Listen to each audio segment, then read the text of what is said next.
عبد الله وعلى آله وأصحابه ومن نصره وولاه ولا حول ولا قوة إلا بالله أما بعد. يقول الله تعالى في كتابه الكريم: أعوذ بالله من الشيطان الرجيم. بسم الله الرحمن الرحيم.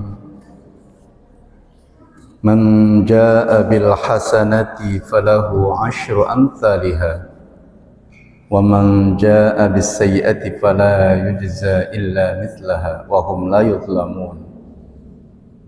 وقال أيضا في آية أخرى: إن الله مع الذين اتقوا والذين هم محسنون. صدق الله العظيم. وقال رسول الله صلى الله عليه وسلم: من سلك طريقا يلتمس به علما سهل الله له طريقا إلى الجنة، أو كما قال رسول الله صلى الله عليه وسلم. Yang sama kita hormati Ketua Ikatan Remaja Masjid Jami Al-Hafadhah serta para pengurus, anak-anakku semua, adik-adik, para pejuang yang terus berjuang tak pernah kenal lelah, karena kalau kita mau lelah dan menyerah dalam kelelahan, mending jangan pernah jadi pejuang. Karena pejuang sejatinya tidak akan pernah menyerah dan tidak pernah lelah. Karena ada nilai harapan yang akan diraih. Kita semua para pejuang harapan yang berharap kepada Allah yang Maha Memberi harap. Semoga apapun harapan dan hajat kita dalam ijabahnya, diberikan kemudahan, kelancaran setiap urusan aktivitas kita, senantiasa Allah panjangkan umur dalam keadaan sehat walafiat, dan terus berbangga menjadi para pejuang ilmu dan adab, agar mahkota kebaikan yang menghasilkan kebahagiaan ini sama-sama dapat kita rasa, dan kemanfaatannya dalam keberkahan dunia dan akhirat. Amin ya rabbal alamin. Bijahi Rasulullah sallallahu alaihi wasallam. Kiramil Fatihah. Wa billahi minasyaitonir rajim. Bismillahirrahmanirrahim. Alhamdulillahi rabbil alamin. Arrahmanir rahim. Maliki yaumiddin. Iyyaka na'budu wa iyyaka nasta'in. Ihdinas siratal mustaqim. صراط الذين أنعمت عليهم غير المغضوب عليهم ولا الضالين آمين. اغفر لنا ولوالدينا آمين.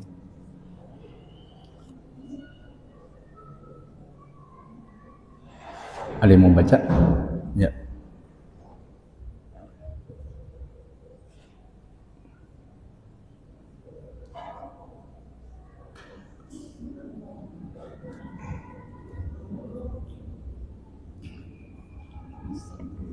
Kita lanjut aja ya. Bismillahirrahmanirrahim. Qala al-muallif rahimahullah wa nafa'ana bihi wa bikum fid dharain.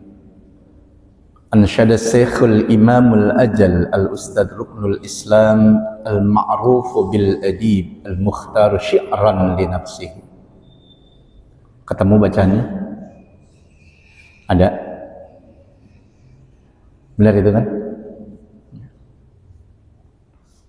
Ansyada Syekhul Imamul Ajal al-Ustadz Ruknul Islam al-Ma'ruf bil Adibil Mukhtar syi'ran li nafsihi. Kita akan mengkaji tentang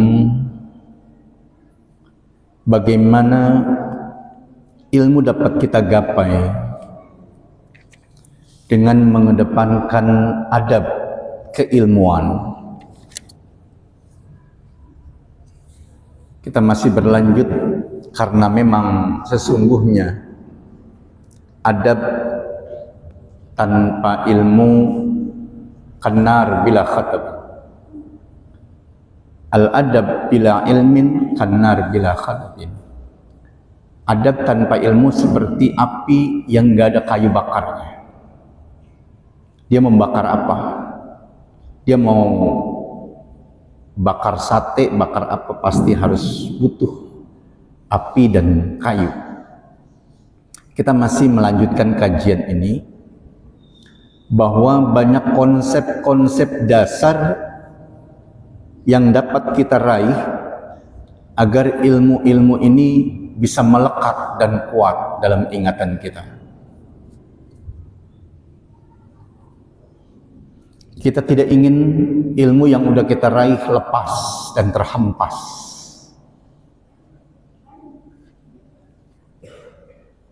Ada satu pesan yang disampaikan, dikutip dalam kitab Durratun Nasihin, bahwa kalau ingin ilmu kita nempel, ilmu kita kuat, enggak lepas dan terhempas, maka ada beberapa etika yang harus kita kedepankan.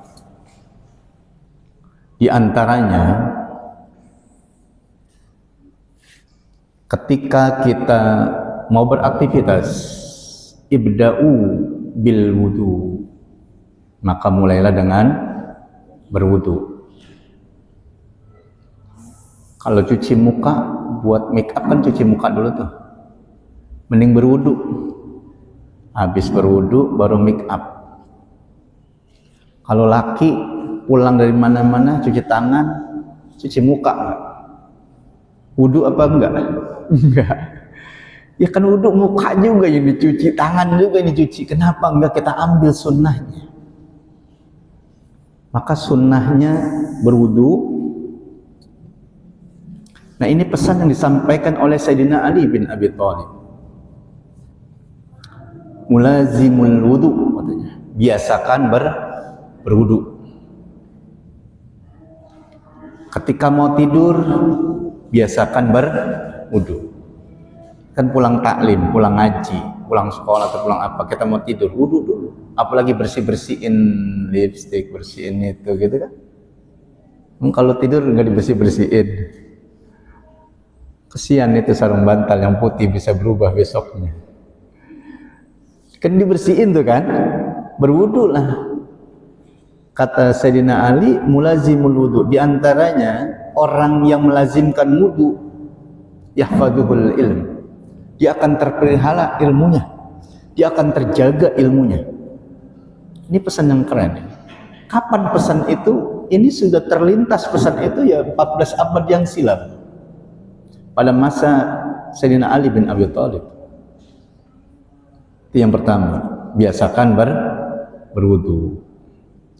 Karena dengan berwudu itu cahaya akan tampil, ilmu akan tetap dalam cahaya itu. Makanya konsep Al-Imam Asy-Syafi'i, al-ilmu nurun, ilmu itu adalah cahaya. Kalau pengen bercahaya dengan ilmu, berwudu lah. Udah pinter berwudu, maka dia akan bercahaya. Bagaimana kalau misalnya rada-rada gelap? Ya tetap aja dia akan ada nilai cahayanya satu saat nanti. Jangan khawatir, wudu nggak akan pernah membuat kita salah. Apalagi orang yang biasa terjaga dengan wudunya. Ini insya Allah ilmunya akan kuat, nempel, nggak bakalan lepas.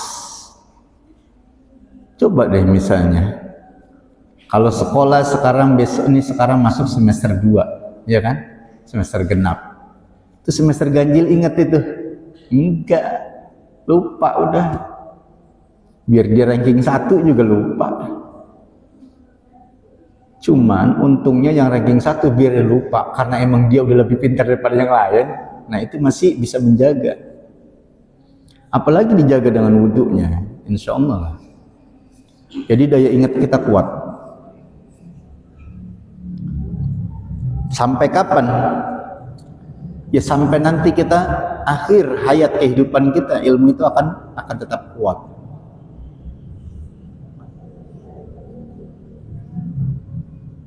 Yang kedua, pesan Sayyidina Ali bin Abi Thalib, biasakan zikrun min ayatillah, ingat baca ayat-ayat Allah, baca Quran. Kita baca, kan saya baca mulu Fatihah, ya Quran bagus, baca ayat-ayat Quran. Zikrun min ayatillah, baca itu ayat-ayat Allah. Karena apa? Ingat nggak? Ketika kita selesai kita baca Quran, doa yang kita baca apa? Dalam kebersamaan, Allahumma arhamna bil Quran waj'alhu lana imama wa nura wa huda wa rahmah. Allahumma dzakirna minhuma nasina. Ya Allah, ingetin aku di saat aku lalai, aku lupa. Aku khawatir ilmu yang udah aku dapat ini bakal hilang. Maka teruslah ingetin. Maka bacalah ayat-ayat Allah, Allah yang akan jaga. Allah yang akan jaga daya ingat kita, kemampuan kita. Zikrun min ayatillah. Bacalah ayat-ayat Allah. Insya Allah. Apalagi kalau misalnya sebulan 1 juz. Apalagi kalau seminggu 1 juz, seminggu setengah juz misalnya. Nah itu bagus. Kalau bisa nih, one day, one juz. Oh itu berat. One day, one ayat. Makanya ada program one day, one ayat. 1 hari 1 ayat ya misalnya. Kalau 1 hari 1 ayat, kita membutuhkan waktu untuk menghatamkan Quran 6.666 hari. Masya Allah. 6.666 hari dibagi 360. Berapa tahun? Coba deh, coba matematikanya yang keren ya. Ada nggak matematika yang cepat dalam hitungan jari gitu? 6.666 dibagi 360. Jangan pakai lab, jangan pakai HP, jangan. 666 dibagi 36. 666 berarti berapa? 20 tahun. Ya kan? 20 tahun lebih kan? Kira-kira kalau sekarang baru pengen 1 hari 1 ayat, 20 tahun lagi sudah seperti apa? Ya kan? 20 tahun lagi. Bang Kiki aja kalau 20 tahun lagi udah setengah abad ya. Lebih, setengah abad lebih ya. Nah kita masuk kepada kajian Ansyada Syekhul Imamul Ajal Al-Ustadz Ruknul Islam Al-Ma'ruf fil Adib Al-Mukhtaru Syi'ran li nafsih. Ada pesan yang disampaikan oleh Al-Ustadz Ruknul Islam. Tentang apa? Tentang adab dalam keilmuan yang dipilih, yang disusun dalam bentuk syair. Tadinya syair ini buat dirinya gitu, tapi kemudian karena ini penting, akhirnya dipublikasi. Jadi dia berbagi ilmu, dia nggak pelit dengan ilmunya. Ada yang ingat bagaimana hukum orang yang pelit dengan ilmunya? Man katama an ilmin, kata Nabi Muhammad, siapa yang ngumpetin ilmu, katamallahu yaumal qiyamah, Allah akan tutup, dia akan umpetin lagi nanti pada hari kiamat. Makanya ilmu itu sebarkan kalau ilmu yang positif. Kalau ilmu yang negatif, simpen aja sendiri-sendiri. Apa pesan Syekh Ruknul Islam ini?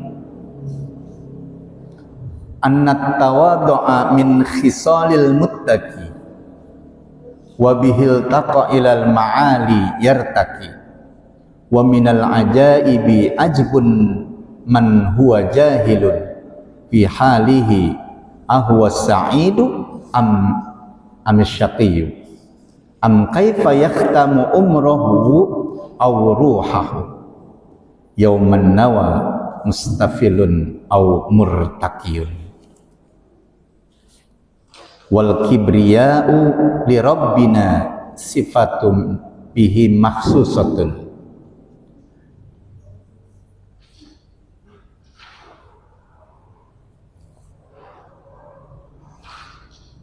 Paham ini? Paham? Artinya ada di bawah, nggak kelihatan ya?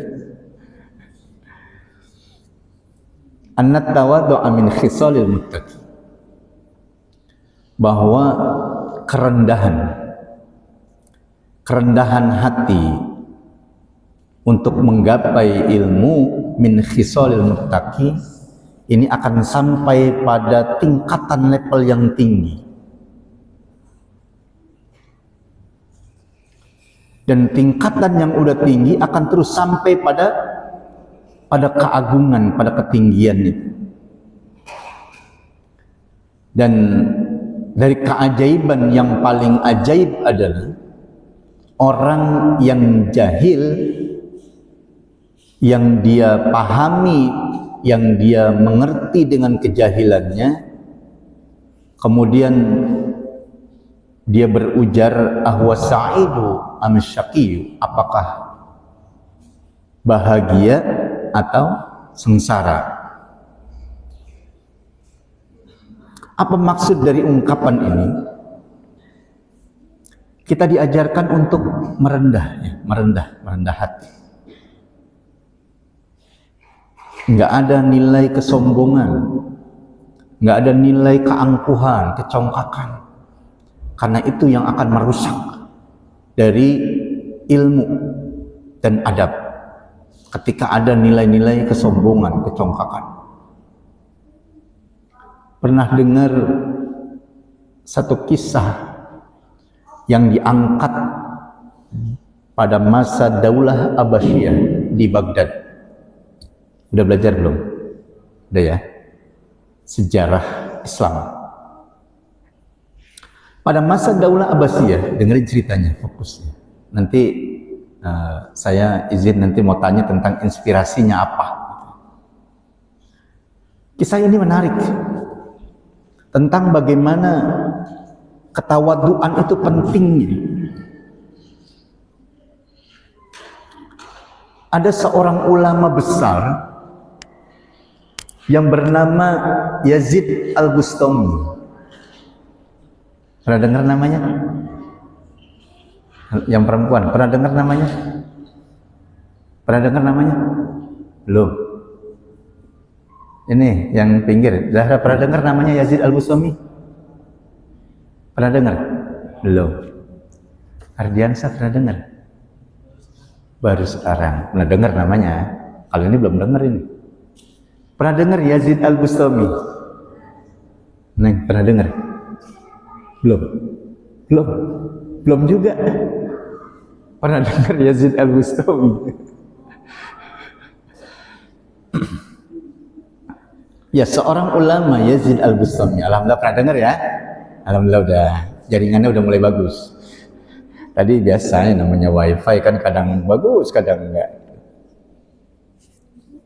Yazid Al-Bustami adalah seorang sufistik, ulama karismatik yang masyhur pada masa Daulah Abbasiyah, puncak kejayaan dan keemasan Daulah Abbasiyah ketika Khalifah Harun Ar-Rasyid. Di situ ada namanya sosok Abu Yazid Al-Bustami. Ketika dia berjalan di satu malam dengan pakaian gagah kebesarannya, ulama-ulama Baghdad itu pakai gamis, kemudian di luarnya pakai outer panjang kayak jubah, paham kan ya? Tapi nggak dikancing gitu, panjang, tapi lebih panjang gamisnya daripada jubahnya yang kedua, dan lebih tebal itu untuk menghangatkan tubuhnya. Ketika dia berjalan malam, kemudian tiba-tiba ada seekor kalbun. Mahwal kalb, you know, kalbun is dog. Begitu deh, kita nggak nyebut nama Indonesianya deh, biar nggak terulang ketika bercanda menyebut nama itu. Nah, kalbun, dia ketemu kalbun nih. sontak seorang Abu Yazid Al-Bustami ini ngangkat, dia punya gamis dan jubahnya sampai hampir selututnya, jadi diangkat jubahnya. Kalbun ini mundur dikit sambil menatap tajam sorot matanya Yazid Al-Bustami. Wahai As-Sayyid Abu Yazid Al-Bustami, lima fa'alta hadha? Jatuh Abu Yazid Al-Bustami dengar seekor kalbun yatakallamun. Kesebut juga dah. Kalbun ini ngomong. Abu Yazid Al-Bustami ini kaget sampai dia tersungkur jatuh duduk. Lima fa'alta hadha ya Sayyid Al-Bustami? Apa yang ente kerjain? Kenapa ente berlaku seperti itu? Saking kagetnya, kemudian dia ucap, bahasa Indonesianya aja deh, saya khawatir bajuku, tubuhku kena najis mughalladhahmu, karena kau terkategorikan dalam fikih sebagai najis mughalladhah, apalagi air liurmu yang sedang kau julur-julurkan itu. Ini yang aku takutkan, karena beban fikihnya najis mughalladhah harus dibersihkan, disucikan dengan 7 kali, diantaranya 1 pakai tanah atau lumpur. Seekor kalbun ini tenang, tapi ada satu kalimat yang menusuk Yazid Al-Bustami yang membuat dia itu langsung tersungkur kedua kalinya. Wahai Yazid Al-Bustami, aku adalah makhluk ciptaan Allah, kau adalah makhluk ciptaan Allah, kita sama, cuma jenis yang berbeda dan cara makan yang berbeda. Memang aku binatang yang dikategorikan sebagai najis mughalladhah, tetapi bagaimana dengan najis yang nempel di sudur hatimu? Bagaimana dengan najis keangkuhan, najis kecongkakan, najis kesombongan yang ada dalam dada dan hatimu, yang tidak akan pernah bisa dibersihkan oleh 7 kali basuhan? Kalau aku najisnya bisa kau bersihkan dengan 7 kali basuhan, tapi bagaimana dengan najis keangkuhan, kesombongan, kecongkakan yang ada dalam hatimu? Abu Yazid Al-Bustami nggak bisa berkata apa-apa. Dia terdiam dalam tetesan air mata. Dia menangis. Ternyata ada hikmah terbaik yang kau hadirkan ya Rabb dari seekor binatang kalbun itu. Akhirnya dia bersimpuh, dia minta ampun, dia minta maaf kepada Allah Subhanahu wa Ta'ala, dan dia minta maaf kepada binatang itu. Ternyata dengan pakaian kebesarannya dia masih khawatir ada percikan air liur najis mughalladhah, tapi dia abai, dia lalai, dia lupa dengan kesombongan, kecongkakan, keangkuhan yang ada dalam hatinya, yang nggak bisa dibersihkan dengan 7 basuhan.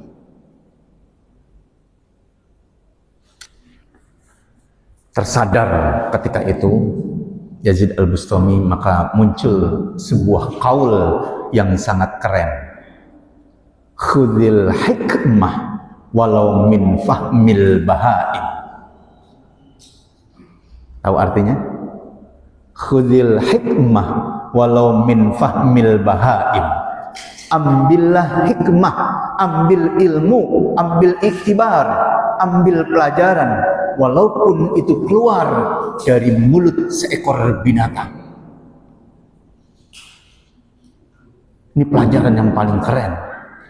Akhirnya dilepaskan, dia tanggalkan kemewahan-mewahan itu. Akhirnya menjadi ulama sufistik, ulama tasawuf yang luar biasa kealimannya. Kenapa? Karena dilepas semuanya. Akhirnya tawaduknya yang dia kedepankan. Ini kita mengangkat tema tawaddu ya, adab. Ada pesan moral yang bagus dari kisah Abu Yazid Al-Bustami. Coba, satu dari Banin, satu dari Banat. Kira-kira dari Ikhwan Banin, apa pesan yang kita sampaikan dari cerita itu? Ini kisah inspiratif. Mungkin bagi orang-orang yang berpikir moderat, ini bukan cerita sungguhan, ini cerita fiktif, fiksi. Kenapa? Apa binatang bisa ngomong? Bisa, binatang bisa ngomong dengan caranya. Tapi orang kalau udah ketinggian ilmu, dia paham dengan suara-suara itu. Apa pesannya? Coba silakan komentar.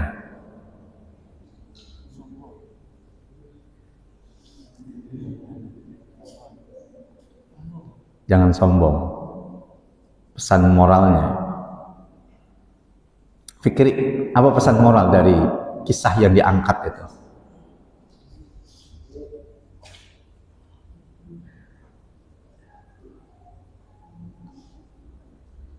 Apa?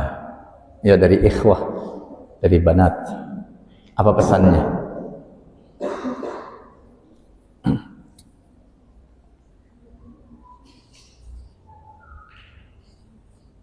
Ya silakan. Ya mau komentar? Apa kira-kira pesannya? Mau 2 kata, 3 kata, 1 kalimat, apa lagi?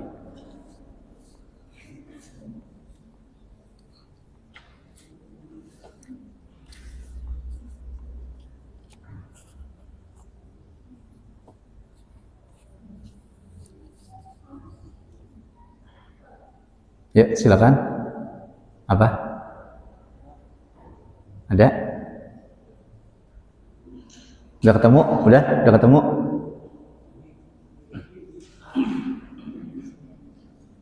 Ya silakan.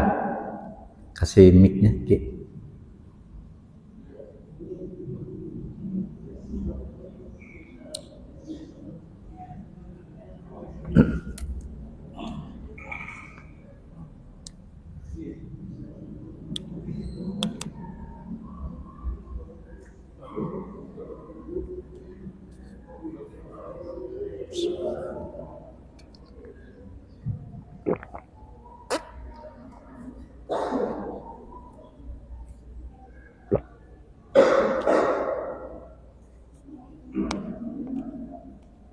Ya silakan, yuk. Nggak usah pakai mic, nggak apa-apa, yuk.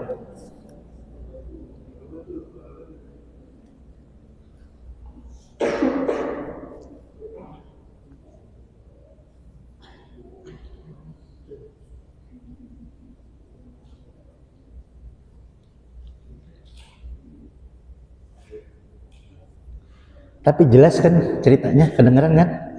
Bisa ditangkap ceritanya kan? Ya. Karena terlalu jelas kali jadi apa sih yang udah begitu gitu ya.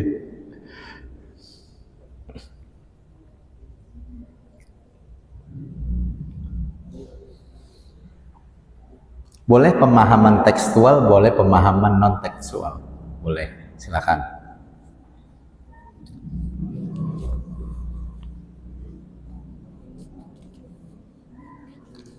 Tadi pesannya apa? Kalau tekstualnya jangan sombong, jangan angkuh, jangan congkak gitu kan. Nah, itu pesan tekstualnya. Kalau pesan non tekstualnya, kalau bahasa orang Tambun mah tersurat dan tersirat.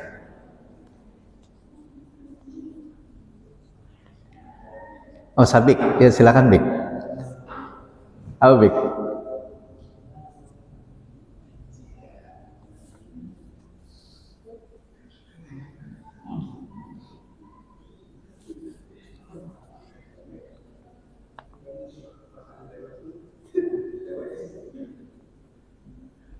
Ada? Cukup? Dari Banat? Ada?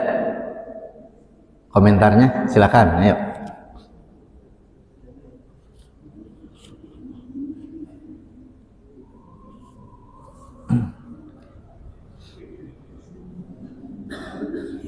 Ayo, silakan.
Ya, silakan. Ya.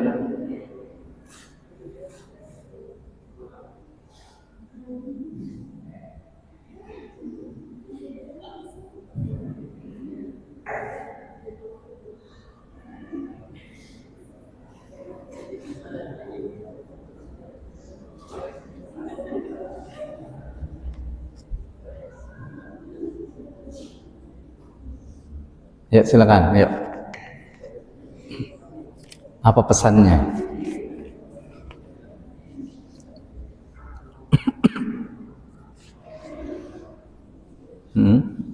Jadi pesannya itu syariat dan halal secara secara bersama. Menjaga kebersihan dan hati, menjaga kebersihan hati dari sombong, iri dan itu jauh lebih penting. Yeah, good, excellent.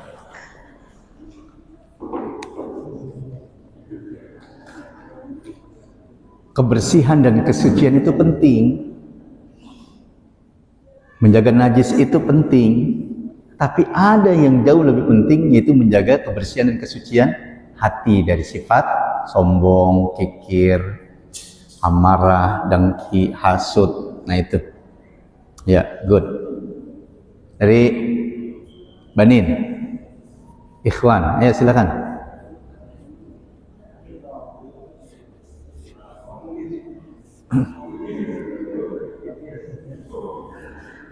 Boleh tuh dipasang status.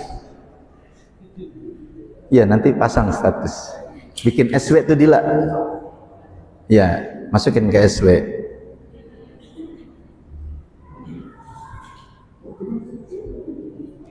Kebersihan dan kesucian dari najis itu penting, tapi jauh lebih penting kebersihan hati dan kesucian hati dari kotoran-kotoran tadi tuh.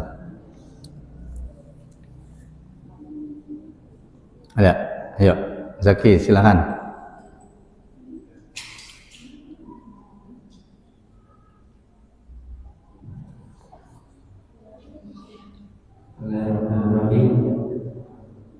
Sama seperti ada di dalam kitab itu lagi perlu juga berusaha manusia. Jangan kalian merayakan sesuatu karena setiap sesuatu itu Ya. Ini yang tersirat ya, tersirat ini. Tadi juga tersirat. Jadi di balik tekstual, di balik tersurat ternyata mampu mengungkap yang tersirat. Ini keren. Terima kasih. Bahwa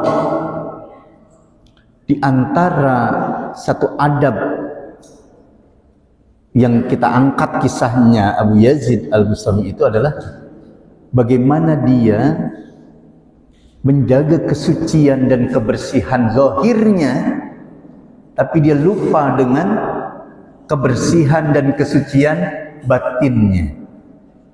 Kebersihan dan kesucian zahir itu penting, tapi kebersihan dan kesucian batin jauh lebih penting.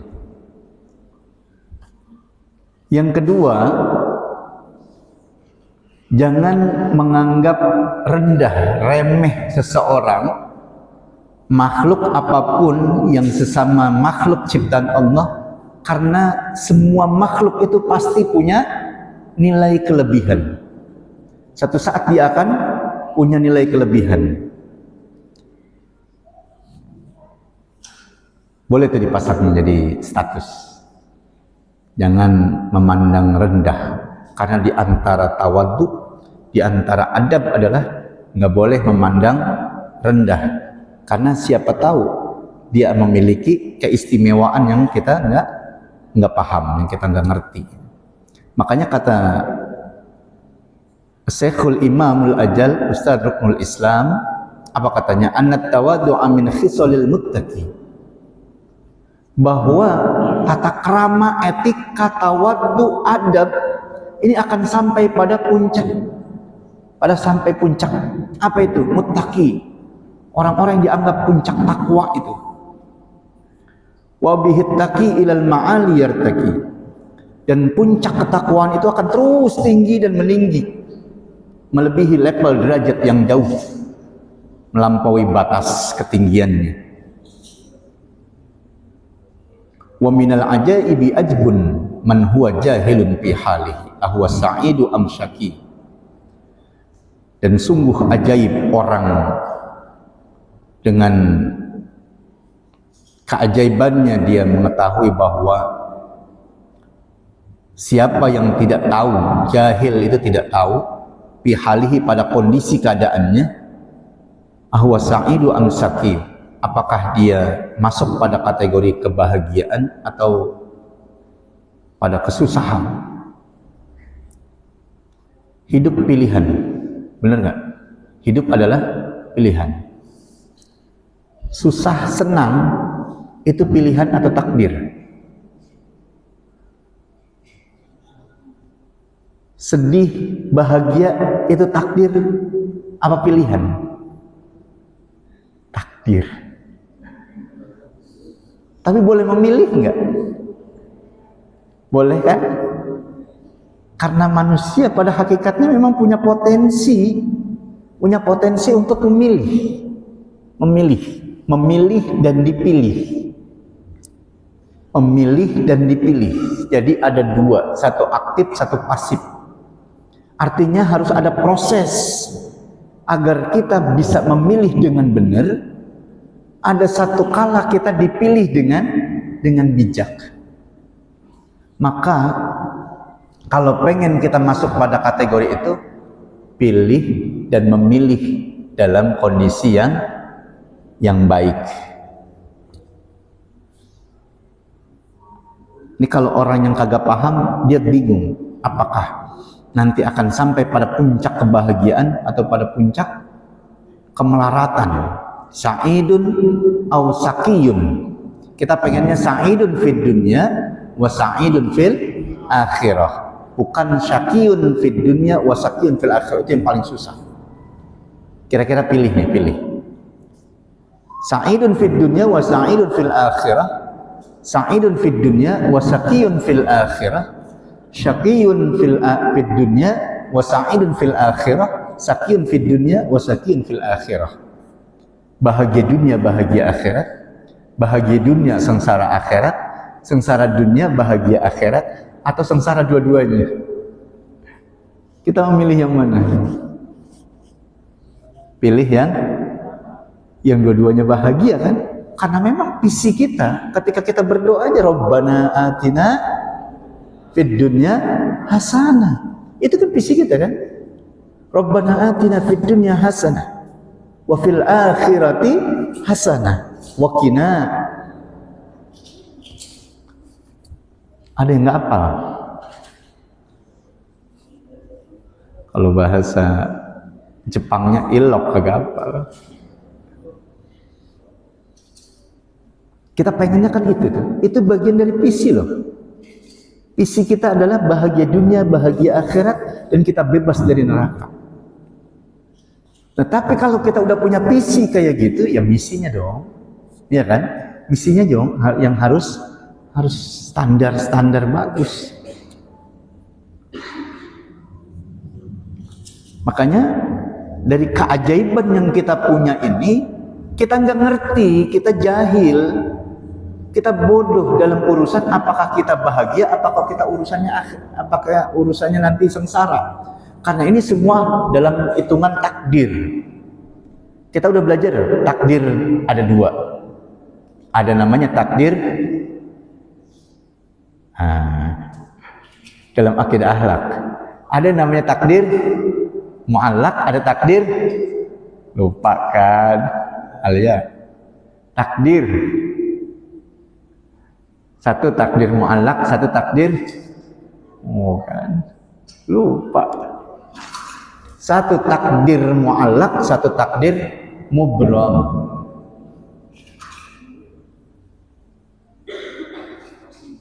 Kalau takdir mubram itu takdirnya nggak ada tawar menawar, semua udah kepastian absolut mutlak Allah tetapkan. Misalnya, kapan kita bakal habis? Apakah kita lagi duduk di sini? Apakah lagi tempat tidur? Ataukah di tempat-tempat yang baik lainnya? Itu takdir yang nggak bisa ditawar. Tapi kalau takdir mu'allaq, takdirnya masih ada toleransi. Artinya tergantung. Tadinya kita ini pusing, berat gitu kan, batuk. Kalau kita di rumah aja batuk nggak baik. Tapi kita upayakan kita jalan dari rumah. Berapa langkah? Ada yang udah ngitung dari rumah ke sini. Saya pakai motor misalnya. Ya dari motor juga kan langkah, dia perputaran dari ujung pentil ketemu ujung pentil ketemu ujung pentil, kita anggaplah satu putaran gitu kan. Kullu khutwah shadaqah, tiap langkah itu adalah kebaikan. Maka jangan pernah takut dan nggak pernah rugi orang yang berjalan pada kebaikan. Itu takdir mu'allaq. Sampai di sini kita bisa rubah itu. Ternyata tempat kebaikan ini akan merubah kebaikan-kebaikan itu. Coba kalau kita lihat dalam surat Al-Isra misalnya.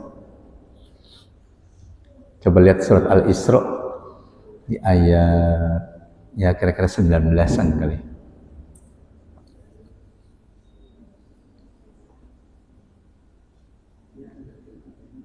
In ahsantum li'an wa in asatum falaha. Ada nggak?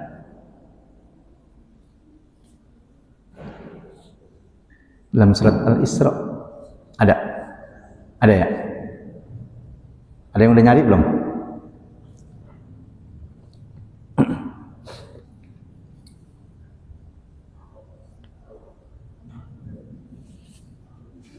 Ayat berapa Ki?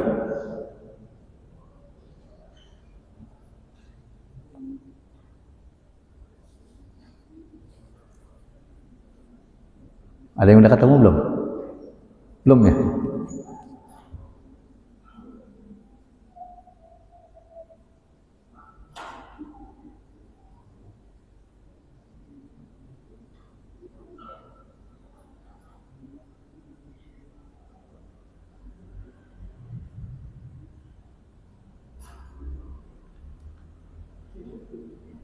Ada?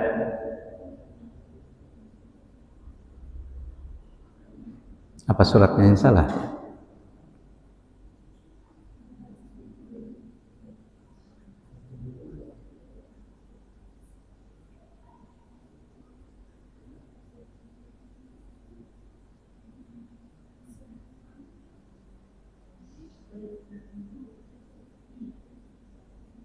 Ada?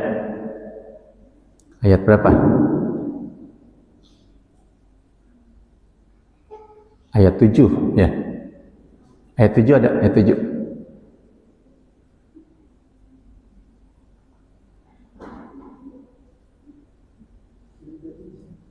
Ada nggak ayat 7?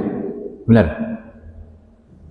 In ahsantum ahsantum li anfusikum wa in asatum falaha. Bukan 19 Ki, ayat 7 ya. Ayat 7 ya. Ayo kita baca bareng yuk.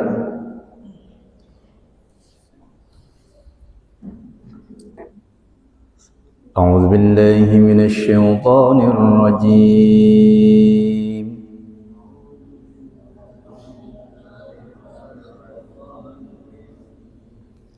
بسم الله الرحمن الرحيم.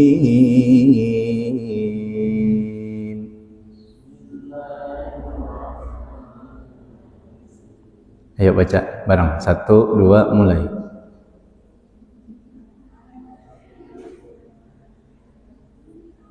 Nah, mana suaranya?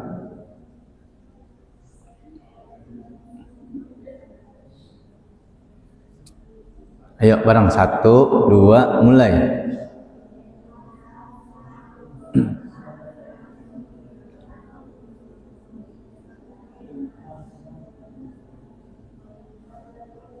Udah cukup sampai situ aja, falaha aja.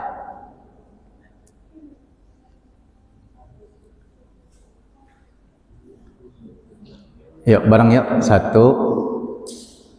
2, mulai yang keras. In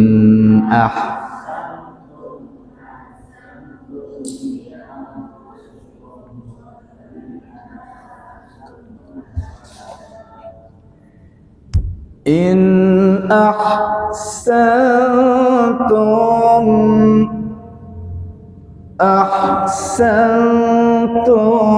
li anfusikum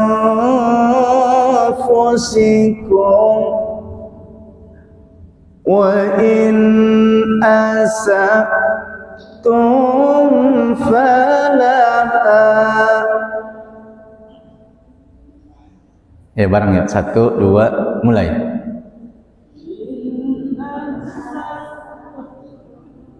Jangan ditahan suaranya, keluarin aja.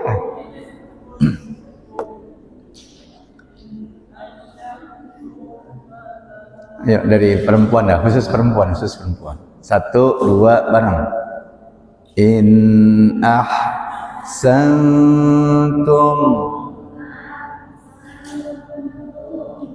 li anfusikum wa in asatum falaha.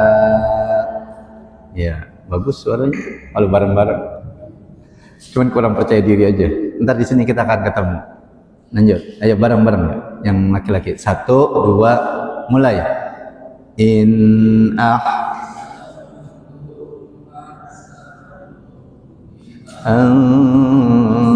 anfusikum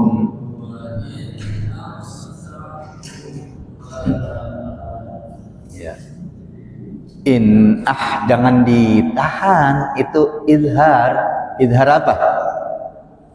Idhar halki, karena nun mati ketemu hamzah.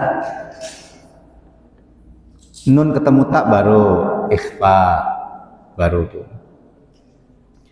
In ahsantum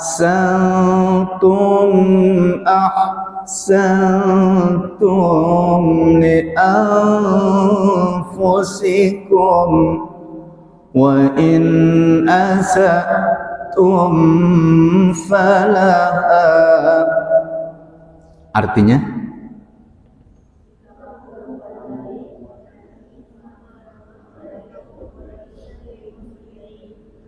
dan jika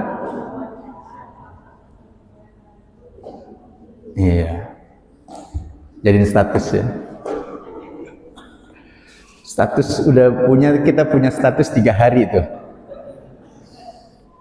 Yang pertama tadi, kebersihan dan kesucian zahirmu itu penting, tapi kesucian dan kebersihan batinmu jauh lebih penting. Terus status yang kedua, wala tahkiranna, jangan menganggap dan memandang rendah seseorang, karena bisa jadi orang yang kamu anggap rendah punya kelebihan yang kamu tidak ngerti. Status yang ketiga ini, ya, status yang ketiga. Keren ini kalau misalnya anak Irma statusnya berdakwah. Ini kan dakwah ya kan? Berdakwah.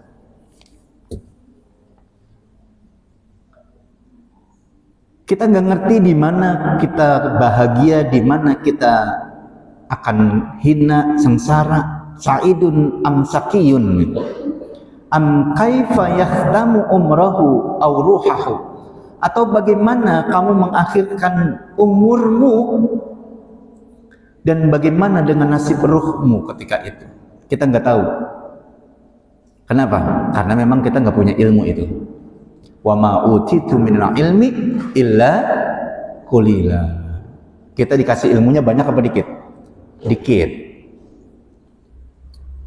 Ketika ada orang yang bertanya, qulir ruhu min amri rabbi, urusan ruh itu adalah urusan Allah Subhanahu wa taala, wa ma utitu minal ilmi illa qalila. Kita dikasih ilmunya nggak banyak, dikit gitu, dikit banget. Makanya di sini man huwa jahilun fi halihi ahwa sa'idu am sakiyu am kaifa yahtamu umrahu aw ruhahu. Kita bahagia apakah kita susah?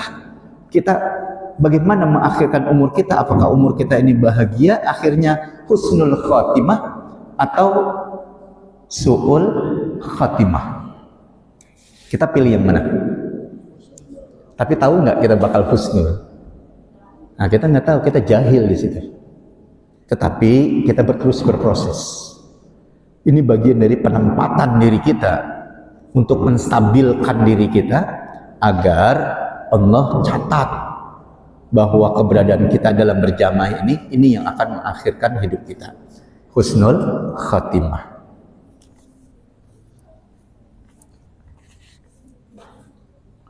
Bicara husnul dan su'ul, kalau husnul baik, kalau su'ul jelek. Ntar kalau punya anak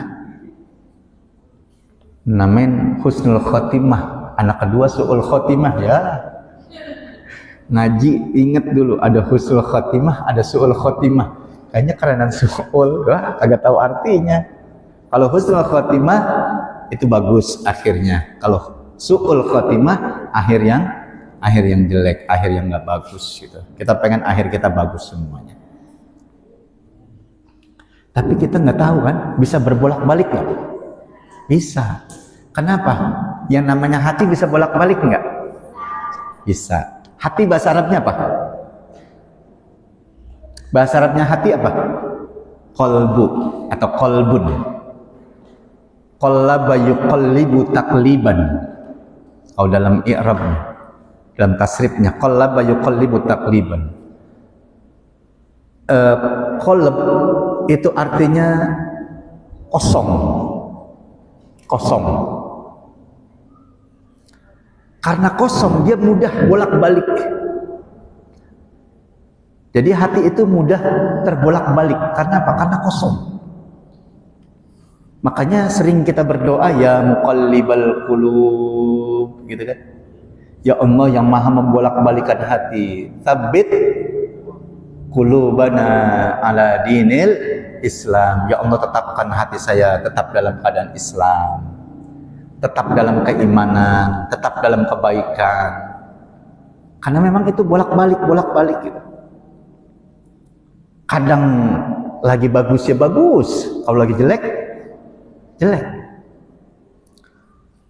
Dalam satu kisah yang diriwayatkan pada masa Nabi Muhammad SAW, ada seorang yang kagak didemenin sama Nabi Muhammad. Nabi Muhammad kedek nih sama dia. Dia nggak senang sama ini. Siapa dia? Wahsi. Siapa itu Wahsi? Pernah dengar nggak namanya? Pernah. Kapan? Alhamdulillah. Udah dengar udah? Wahsi dengar? Pernah dengar nggak namanya? Serius nih. Wahsi itu seorang kafir yang kagak disenengin sama Nabi ketika itu. Kenapa? Karena dia dalam perang Badar bunuh pamannya Nabi yang bernama Hamzah bin Abdul Muthalib.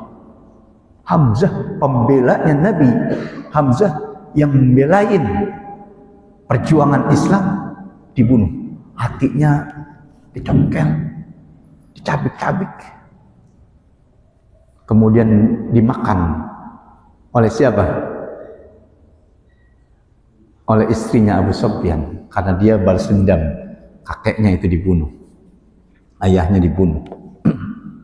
Jadi ada balas dendam itu. Tapi kemudian si Wahsy ini ketika dia menjelang ajalnya dikit lagi itu, tapi masih hidup, dia iman kepada Allah Subhanahu wa Ta'ala. Akhirnya dia min husnil khotimah. Itu yang kagak didemenin tuh. Itu yang kagak didemenin. Padahal dia pembunuh pamannya Nabi. Tapi karena dia seorang Nabi, dia beriman. Dia beriman, maka dia masuk pada husnul khotimah. Tapi bagaimana seorang Sa'labah? Pernah dengar kisah Sa'labah? Tapi namanya udah pernah dengar kan? Jangan sekarang, dulu gitu. Bagaimana Sa'labah? Kerjanya di sini, di masjid, zikir, iktikaf, sembahyangnya bagus, keren, ibadahnya keren. Tapi akhir kematiannya su'ul khatimah. Kenapa? Kenapa bisa berbolak-balik begitu? Coba nanti cari kisahnya. Kenapa Sa'labah bisa su'ul khatimah? Singkatnya, jadi ketika dia susah, dia masih rajin di masjid. Habis sembahyang dia lari pulang, sembahyang dia lari pulang, sembahyang dia lari pulang. Akhirnya Nabi Muhammad kan apal jamaahnya. Mana Sa'labah? Aina Sa'labah? Sa'labah pulang ya Rasulullah. Kenapa nggak zikir, nggak duduk lagi bersama kita bareng berjamaah? Dia pulang. Akhirnya dipanggil. Singkat ceritanya, ketika dipanggil dia curhat. Ya Rasulullah, saya ini orang susah. Saya ini orang kagak mampu. Saya punya sarungan cuman dewekan, cuman satu. Makanya saya berlari ketika selesai salam. Saya khawatir istri saya ketinggalan waktu sholat, maka saya pulang buru-buru. Supaya istri saya kebagian waktu sholat. Ya Rasulullah, mumpung saya lagi curhat, tolong dong, aminin doa saya, doain saya. Kata Rasulullah, cukup, udah pulang aja, pulang. Udah nggak apa-apa lu larian begitu. Enak, sehat, bersyukur. Masih bisa. Ya Rasulullah, tolong doain. Jadi dia bahasa Inggrisnya meredek nih. Dia meredek, ya Rasulullah doain. Akhirnya Rasulullah yang nggak tega doain juga. Doain, dikasih kambing kecil, kemudian hamil, punya anak. Singkat cerita, kambingnya semakin banyak, maka dia wajib zakat, ya kan? Wajib zakat. 40 kambing, 1 kambing zakatnya. Lebih dari 40 ditagih. Tolong kirim salam, saya malu kalau ngasih cuma 1. Saya ini kan kaya, didoain. Masa saya cuma ngasihnya 1? Untuk membela Islam, masa saya ngasihnya 1? Ntar sudah banyak-banyakan. Lama-lama makin banyak. Dan waktu sholatnya sudah mulai berkurang karena dia udah sibuk dengan angonannya. Akhirnya ditagih lagi, udah banyak, dihitung bikin sayang. Nah kalau misalnya saya 100 ekor kambing kali 3 juta udah 300 juta.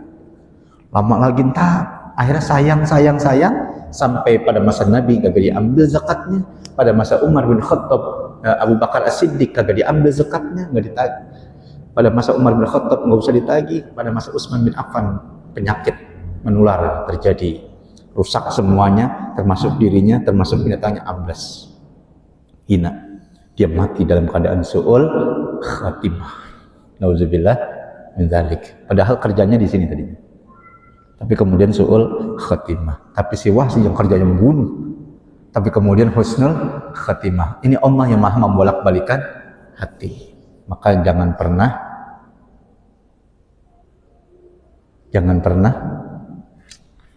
membolak-balikan hati kita dalam kesalahan dan kesesatan. Supaya hati kita tetap istiqomah, tenang, maka kita masuk pada koridor yang benar aja.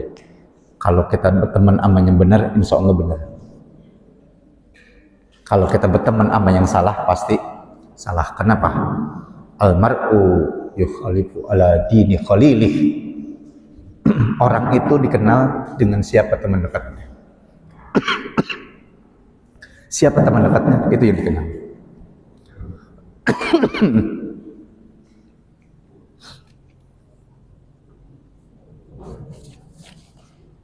Ada yang bertanyakan?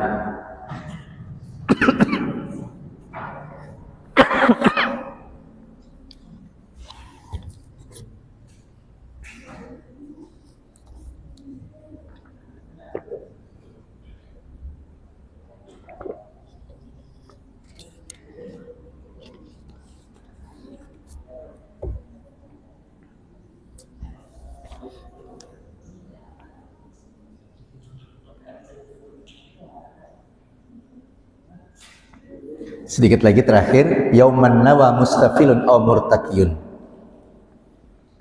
Ketika kita sudah mulai melangkah menentukan itu apakah masuk pada kerendahan, kehinaan atau semakin tinggi. Wal kibriya uli rabbina. Jangan pernah sombong, karena kesombongan itu hanya milik Allah Subhanahu wa taala. Rabbina sifatun makhsusatun. Ini sifat khususiyah bagi Allah Subhanahu wa taala, maka manusia enggak boleh punya sifat kayak gini. Fatajannabuhu, maka hindarilah, jauhilah.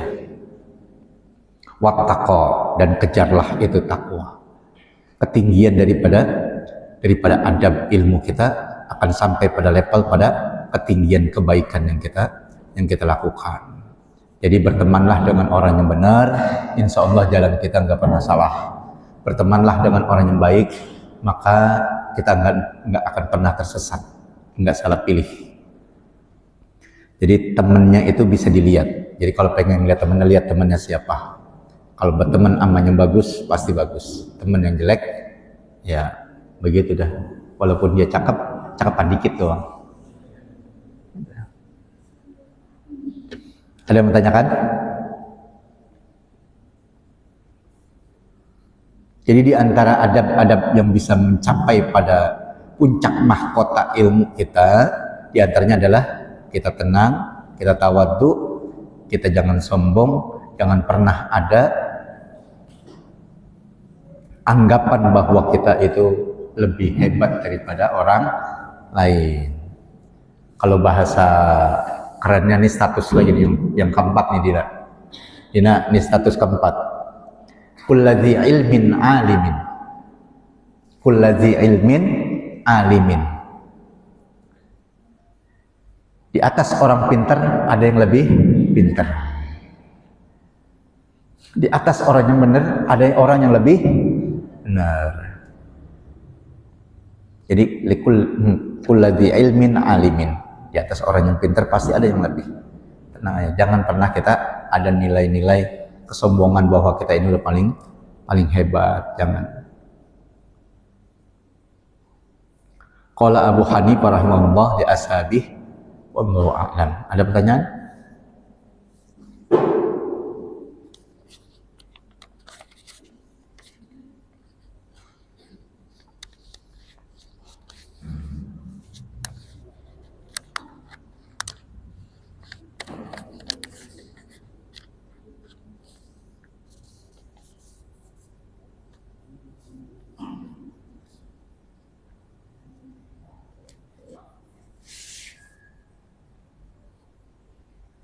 Ada?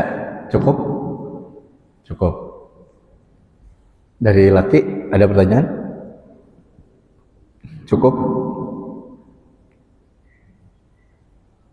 Nggak ada? Oke. Ya demikian. Mudah-mudahan apa yang kita kaji ini akan membekas dalam diri kita, agar bekasnya ini bisa tersalurkan dalam kebaikan, karena ketinggian ilmu kita dengan adab kita ini yang akan mengangkat harkat martabat derajat kita. Makanya Allah sudah janjikan orang-orang yang beriman dan orang-orang yang berjuang untuk ilmu dan adabnya, ini akan ditinggikan derajatnya. Yarfa'illahu alladhina amanu minkum walladhina utul ilma darajat, dalam surat Al-Mujadilah. Ayatnya cari sendiri dah. Dalam surat Al-Mujadilah atau Al-Mujadalah itu Allah udah janjiin. Maka kita termasuk orang-orang yang menuju ke arah sana. Semoga Allah senantiasa meridhoi kita semuanya. Allah memberkahi kita senantiasa dalam keadaan sehat walafiat dan bisa terus istiqomah dalam perjuangan menjadi para pencari ilmu yang berkah, ilmu yang baik untuk mengangkat derajat kita semuanya. Amin rabbal alamin. Al-Fatihah. Bismillahirrahmanirrahim. Alhamdulillahirabbil alamin arrahmanir rahim maliki iyyaka na'budu wa iyyaka nasta'in ihdinas siratal mustaqim siratal ladzina an'amta 'alaihim ghairil maghdubi 'alaihim. Kita baca doa kafaratul majlis. Subhanakallahumma asyhadu an la ilaha illa anta astaghfiruka wa atubu ilaik. Wassallallahu ala sayyidina Muhammadin wa ala alihi wasallam. Walhamdulillahi rabbil alamin. Taqabbal ya karim.